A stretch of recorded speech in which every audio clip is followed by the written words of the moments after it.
Next example students, show that the limit does not exist. Limit x y tends to 0 0, मतलब origin पे बात हो रही है। एक्स वाई अपॉन में x square plus y square, भी हमें एक फंक्शन दिया है और लिमिट दी गई है एक्स वाई टेंड्स टू 0 0, और कहा गया है कि शो करो कि लिमिट एग्जिस्ट नहीं करती। जब ये फॉर्म आती है तो हमें क्या करना होता है, हमें कोई ऐसा पाथ चूज करना होता है जो ये प्रूव कर दे कि ये लिमिट एग्जिस्ट नहीं कर रही, मतलब लिमिट को वो एग्जिस्ट ना होने दे, कोई ऐसा पाथ। अब कोई ऐसा पाथ चूज करना है तो मतलब हमें लॉजिकली सोचना पड़ेगा। तो इसके लिए दो मेथड थे स्टूडेंट्स, मैंने आपको बताए थे, अभी प्रीवियस वीडियो थी हमारी उसमें बताया था मैंने कि मेथड नंबर 1 में तो दो परमानेंट रहते हैं, दो परमानेंट पाथ रहते हैं, दो परमानेंट कर्व रहते हैं।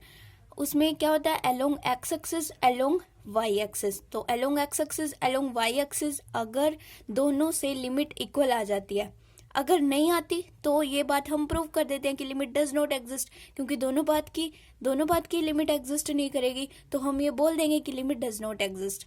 अब अगर बात आती है कि लिमिट एग्जिस्ट कर जाए, फिर हम क्या करें, तो लिमिट अगर दोनों के एग्जिस्ट कर जाए तो हमें कोई तीसरा पाथ चूज करना होता है जो कोई अलग रिजल्ट दे। अलग रिजल्ट देने के लिए हम पाथ चूज करते हैं कि ऊपर वाली पावर को सेम करते हैं, नीचे वाली पावर को सेम करते हैं और कैंसिल करके ऐसा कुछ करने की कोशिश करते हैं हम कि वो तीसरी लिमिट ना कोई अलग दे दे। ये तो था हमारा मेथड नंबर 1। और मेथड नंबर 2 में तो हमें सिर्फ एक ही पाथ चूज करना होता है और एक ऐसा पाथ चूज करना होता है जो इन्फिनिट कर्व को बता दे। तो हम यूज करेंगे मेथड नंबर 2, अप्लाई करेंगे।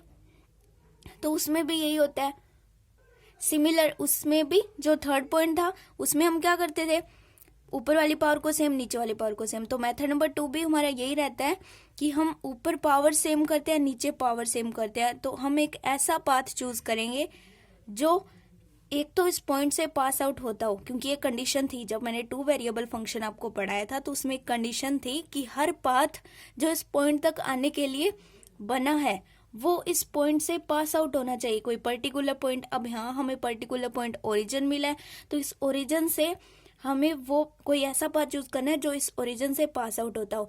तो अब हम यहाँ पाथ चूज करते हैं y equal to m x, क्योंकि y की वैल्यू अगर हम एम एक्स पुट करेंगे तो पूरी क्वेश्चन x और m में आ जाएगी, x और m में आएगी। तो अब हमें क्या करना होता है कि ऊपर सेम पावर नीचे सेम पावर। तो अगर हम y equal to m x यहाँ पुट करते हैं और y equal to m x 0 0 से भी पास आउट होता है, तो अगर हम ये पुट करेंगे तो ऊपर भी x की पावर सेम नीचे भी x की पावर सेम, तो कट कटा के हमारे पास सिर्फ वैल्यू आएगी m में। See, choose path y equal to m x. y equal to m x मतलब y की वैल्यू यहाँ हम पुट करते हैं, तो limit x tends to 0, y की वैल्यू एम एक्स में y की वैल्यू पुट करें एम एक्स, मतलब पूरी क्वेश्चन को x में लेके आ रहे हैं तो y तो यहाँ से कैंसिल हो जाएगा, तो लिमिट सिर्फ बचेगी x टेंड्स टू 0 और मैंने यहाँ वैल्यू पुट की x m x upon x square plus m square x square. फिर मैं क्या करती हूँ, नीचे से एक्स स्क्वायर कॉमन लेती हूँ, मतलब डेनोमिनेटर से मैंने कॉमन लिया एक्स स्क्वायर से x square cancel, limit x tends to 0 m upon 1 plus m square, और मैं अप्लाई करती हूँ लिमिट तो मेरे पास वैल्यू आती है m upon 1 plus m square. क्योंकि ये यूनिक वैल्यू नहीं है, क्योंकि अगर हम y equal to m x में m की वैल्यू 1 रखते हैं तो y equal to x path मिलेगा जिसके लिए लिमिट कुछ और होगी, m की वैल्यू 2 रखेंगे तो y इक्वल टू 2x जिसके लिए लिमिट कुछ और होगी। मतलब हर पाथ के लिए लिमिट अलग अलग आ रही है, तो m कोई यूनिक वैल्यू नहीं है, m एक नेचुरल नंबर है। m नेचुरल नंबर नहीं, m की वैल्यू हम 0 पे रखेंगे तो y इक्वल टू 0 आएगा अलोंग एक्स एक्सिस, तो वो भी एक पाथ बना जो हमारा मेथड नंबर 1 में परमानेंट होता है, हम हमेशा उसी से करते हैं। तो m upon 1 plus m square एक यूनिक वैल्यू नहीं है, तो हम लिखेंगे कि लिमिट डिपेंड कर रही है m पे, और जब लिमिट किसी चीज पे डिपेंड करती है तो वो कभी एग्जिस्ट नहीं करती। तो फाइनली हम यहाँ से लिख सकते हैं therefore limit x y tends to 0 0 x y upon x square plus y square does not exist. तो इस तरह से हम डज नॉट एग्जिस्ट वाले क्वेश्चन को सोल्व करते हैं।